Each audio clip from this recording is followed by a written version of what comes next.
Video लेकर हाजिर हैं। इस वीडियो में हम आपको हजरत मखदूम अशरफ जहांगीर सिमनानी रहमतुल्लाह अलैह की जिंदगी के बारे में कुछ खास बातें बताने वाले हैं जो आपको मालूम होना चाहिए। आपसे गुजारिश है इस वीडियो को आखिर तक जरूर देखें। हजरत मखदूम अशरफ जहांगीर सिमनानी रहमतुल्लाह अलैह की विलादत मुबारक 712 हिजरी और मुताबिक 1312 ईस्वी को ईरान के शहर सिमनान में हुई। आपके वालिद का नाम सुल्तान इब्राहिम नूर बख्श है और आपकी वालिदा का नाम बीबी खदीजा बेगम है। उस अजीम शख्सियत को दुनिया आज मखदूम अशरफ जहांगीर सिमनानी के नाम से जानती है।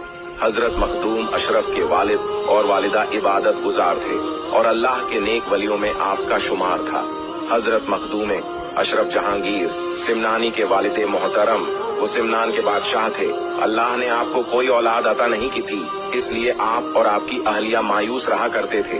एक दिन एक बुजुर्ग फकीर जो सिमनान में रहा करते थे वो हजरत मखदूम अशरफ के वालिद के दरबार में तशरीफ लाए। हजरत इब्राहिम नूर बख्श और उनकी अहलिया ने उन्हें बहुत ही अदब और एहतराम के साथ बैठाया और खुद अदब के साथ उस बुजुर्ग फकीर के सामने खड़े हो गए। उस बुजुर्ग ने हजरत इब्राहिम नूर बख्श से पूछा, क्या आप अल्लाह ताला से चाहते हो कि वो आपको बेटा अता करे? हजरत इब्राहिम नूर बख्श और उनकी अहलिया बहुत खुश हुई क्योंकि औलाद न होने से वो बहुत गमगीन रहा करते थे। हजरत इब्राहिम नूर बख्श हमेशा अल्लाह से औलाद के लिए दुआ करते थे। अब उस बुजुर्ग की जुबान से यह बात सुनकर उनके चेहरे खिल उठे। हजरत इब्राहिम नूर बख्श जो कि सिमनान के बादशाह थे, उन्होंने बहुत ही अदब से उस बुजुर्ग से अर्ज किया, आप हमारे हक में दुआ कर दीजिए, आप अल्लाह के वली हैं। उस बुजुर्ग ने आपके लिए दुआ की और वहां से चले गए।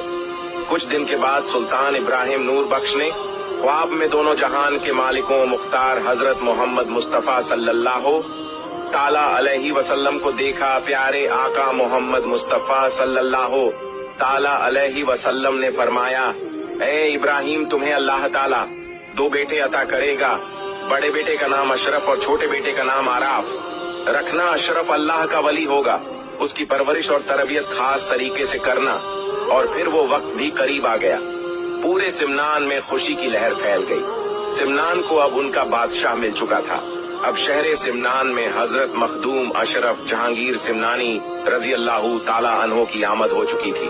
दोस्तों, आपको बता दूं कि हजरत मखदूम अशरफ जहांगीर सिमनानी रजी अल्लाह ताला अन्हो का मुकम्मल नाम बहुत से लोग नहीं जानते हैं। आपका पूरा मुकम्मल नाम महबूब यजदानी हजरत मीर सैयद ओहदुद्दीन मखदूम अशरफ जहांगीर सिमनानी है। हजरत मखदूम अशरफ जहांगीर सिमनानी रजी अल्लाह ताला अन्हो को कई लकब से जाना जाता है। आपके मशहूर लकब जहांगीर गौसुल आलम महबूबे यजदानी कुतुबुल कुबरा हजरत मखदूम अशरफ सिमनानी की उम्र जब 4 साल 4 महीने की हो गई तो आपको रस्म बिस्मिल्लाह पढ़ाया गया और महफिल शमा का आगाज किया गया। सुल्तान सैयद इब्राहिम ने अपने बेटे की तालीम कुरान पाक को हिफ्ज करने से शुरू करवाई और आपकी तरबियत पर भी बहुत तवज्जो दी। हजरत मखदूम अशरफ ने 7 साल की उम्र में ही कुरान पाक 7 किरत के साथ हिफ्ज कर लिए था और आप उस वक्त के आलिम दीन हजरत रुकनुद्दीन से इल्म दीन सीखने उनकी बारगाह में तशरीफ ले गए। और जब आपकी उम्र शरीफ 15 साल की हुई तो आपके वालिद सुल्तान सैयद इब्राहिम नूर बख्श रहमतुल्लाह अलैह विशाल फरमा गए। इस तरह कम उम्र में सल्तनत सिमनान की जिम्मेदारी आपके ऊपर आ गई। आपने 10 साल सिमनान में हुकूमत करने के बाद बादशाहत अपने छोटे भाई को सौंपने का इरादा कर लिया और अपनी वालिदा से अर्ज किया कि ऐ माँ, अब मैं सिमनान पर तो हुकूमत कर चुका हूँ, अब मैं अल्लाह के लिए दीन इस्लाम की खिदमत के लिए दूसरे मुल्क जाना चाहता हूँ। वो माँ जो खुद वली कामिल थी अपने बेटे को रोक न सकी। माँ ने कहा, ठीक है, तुम इस्लाम की तरबियत के लिए जाओ। माँ की बातों को मानते हुए अपने मुल्क की सरहद की तरफ